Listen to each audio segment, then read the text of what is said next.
ሰላም እንዴት ናችሁ? ውድ የኤቢ ሳይኮ ዩቲዩብ ቻናል ተከታታዮቻችን እንግዲህ ዛሬም ደግሞ በሌላ አሪፍ ቪዲዮ ተመልሰን መጥተናል ማለት ነው። እንግዲህ ይሄ ቻናል ሰልፍ ዲቨሎፕመንት ላይ ወይም ደግሞ ራስ ላይ መስራት ራስን ማሳደግ የሚባል ፖርሽን ላይ ነው የሚሰራ ማለት ነው። ይሄ ደግሞ ወሳኝ ነው፣ ለላይፋችን ወሳኝ ነው። ማቃትን ያክል ወይም ያነበብኩትን ወይም የሰማሁትን ሼር ማድረግባት ቻናል ስለሆነ ቤተሰቦቻችን ይጠቅመናል ብላችሁ ካሰባችሁ ቪዲዮውን ላይክ አድርጋችሁ ኮሜንትም ስጡት። ቻናሉ ደግሞ ሰብስክራይብ አድርጉልኝ ማለት ነው፣ እኔን ስለሚጠቅመኝ ማለት ነው። እንግዲህ ወደ ዛሬው ርዕሳችን ስንገባ ከጠብ በኋላ መፍትሄ ለማግኘት የሚረዱ 5 መንገዶችን ይዤላችሁ መጥቻለሁ። እነዚህ 5 መንገዶች ምንድን ናቸው? ወይም ኤክስፕሌን ከማድረጋችን በፊት ጠብ እንግዲህ በማንኛውም ትዳር ውስጥ ሊከሰት የሚችል ወይም ኖርማል ነገር ነው። በማንኛውም ትዳር ውስጥ ሊከሰት የሚችል ኖርማል ነገር፣ አስፈላጊው ነገር ከዚህ ላይ እንግዲህ ጠብ ኖርማል ነገር ነው ካልን አስፈላጊው ነገር ምንድን ነው? ጠቡን እንዴት ነው የምንፈተው የሚለውን ነው። ሀፕን ያደረገውን ጠብ እንዴት ነው የምንፈተው የሚለውን ነገር ነው ወሳኙ ነገር ማለት ነው። ስለዚህ እንግዲህ አንዳንድ ባለትዳሮች ከጠብ በኋላ ሊራራቁ ይችላሉ፣ ወይም ደግሞ ከጠብ በኋላ ደግሞ ሊቀራረቡ ይችላሉ ማለት ነው። እንግዲህ የሚቀራረቡት ላይ ነው ፎከስ የምናደርግ። የሚቀራረቡት የትኞቹ ናቸው ወይም የትኞቹ መፍትሄ የተጠቀሙ ሰዎች ናቸው ሊቀራረቡ የሚችሉት የሚለውን አብረን ያለን ማለት ነው። እንግዲህ እነዚህን 5 መፍትሄዎች ተጠቅሞ ነው ሰዎች ሊቀራረቡ የሚችሉ። ሌላ መፍትሄ ሊኖር ይችላል፣ ግን እነዚህ ሜን ነገር ናቸው ማለት ነው፣ ነገሩን ጠቡን ሶልቭ ለመፍታት። እንግዲህ የመጀመሪያው ምንድን ነው?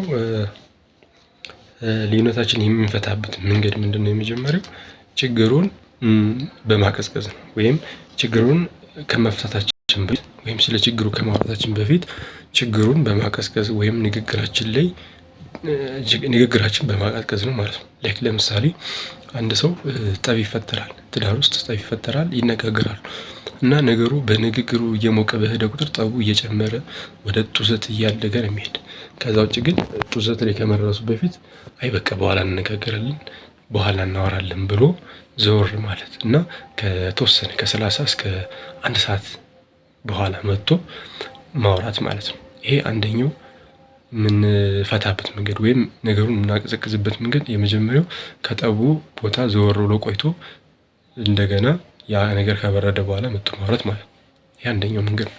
ሁለተኛው መንገድ ደግሞ ምንድነው? ስህተቱን ማንነት ተኮር አለማድረግ። ለምሳሌ አንተ ሰነፍ፣ ማንነት ተኮር አለማድረግ። ለምሳሌ የሆነ ሰው የሆነ ታስክ ሰጥታችሁት ያን ነገር ሳይሰራ ከሆነ ቀርቶ ከሆነ ጠቡ የመጣ ለምሳሌ አንተ ሰነፍ ከምትሉት ይሄን ባለመስራት ቅር ብሎኛል ብንለው ሞር ነገሩ ዲፕ ዳውን ይሆናል ወይም ደግሞ ይረግባል ማለት ነው። ስለዚህ ሁለተኛው መፍትሄ ምንድነው? ነገሩን ማንነት ተኮር አለማድረግ ማለት ነው። ሶስተኛው ደግሞ ምንድነው? ማለት ችግር ከተፈጠረበት ቦታ ላይ ስናወራ ወይም አንተ ከማለት ይልቅ እኔ እያሉ አሪፍ ነው ችግሩን ለመፍታት ማለት ነው። ምክንያቱም ያን ያለውን ጡዘት ይቀንሳል። ለምሳሌ አንድ ሰው ሁሌም ትረሳኛለህ፣ አንተ ሁሌም ትረሳኛለህ፣ አንቺ ሁሌም ትረሽኛለሽ እኮ ከማለት ከምንለው ለምሳሌ እኔ ችላ እየተባልኩኝ ነው ብንል ሞር ነገሩ ዲፕ ዳውን የመሆን ወይም ደግሞ የመቀስቀስ ፕሮባቢሊቲ ይኖራል። ስለዚህ አንቺ ከማለታችን ያን ከማውራት ይልቅ እኔ እያሉ ማውራት ነገሩ ዲፕ ዳውን እንዲሆን ወይም እንዲበርድ ያደርገዋል ማለት ነው። አራተኛው ደግሞ ስሜታዊ የሆነ ሳይሆን ጉዳዩ ላይ ስሜታችን ሳይሆን ጉዳዩን ላይ ፎከስ አድርጎ ማውራት። ስሜታችን አሁን ብዙ ጊዜ ጠብ ሀፕን ሲያደርግ ሞር ሪፍሌክት የምናደርገው ስሜታችን ነው እንጂ ጉዳዩን አይደለም። ስለዚህ ሞር ኦፍ ወደ ስሜታችን ሳይሆን ጉዳዩ ላይ የተመለከተ ለምሳሌ አሁን ጉዳዩ የተጣላንበት ወይም የሚያጋጭን ኬዝ በወረቀት ጽፈን ሊስት አድርገን ከዛ ደግሞ ሊስት ላደረግናቸው ነገሮች በጋራ ሆነን መፍትሄ እንፈልጋለን ማለት ነው። ከዛ ስሜታችን ላይ ከሆነ ግን ሁሉም የምናወራው ነው ለችግሩ አይሆንም። በዛ መንገድ ደግሞ መፍትሄ አናገኝም ማለት ነው። እንግዲህ አምስተኛው ደግሞ ምንድነው? ይቅርታና ማስተካከያ ነው የሚል አንዱ መንገድ ምንድነው? ይቅርታ ማድረግ ነው። ጀስት ማለት ላይክ ለምሳሌ ይቅርታ ማለት ሰዎችን የበደልናቸውን ሰዎች ያስቀየምናቸውን ሰዎች ይቅርታ እንላለን። ግን ይቅርታ ብቻውን መፍትሄ አይደለም። ወይም ደግሞ ይቅርታ ማለት ማረሳሳት አይደለም። ማረሳሳት መሆን የለበትም። ይቅርታው ማረሳሳት